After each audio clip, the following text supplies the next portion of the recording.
اعوذ باللہ من الشیطان الرجیم بسم اللہ الرحمن الرحیم۔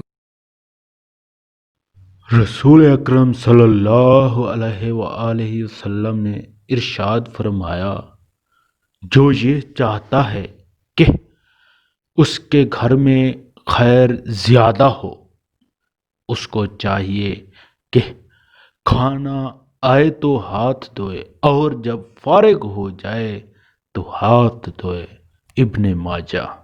حدیث مبارکہ ہے، رسول اکرم صلی اللہ علیہ وآلہ وسلم نے ارشاد فرمایا، جو یہ چاہتا ہے کہ اس کے گھر میں خیر زیادہ ہو، اس کو چاہیے کہ کھانا آئے تو ہاتھ دھوئے اور جب فارغ ہو جائے تو ہاتھ دھوئے۔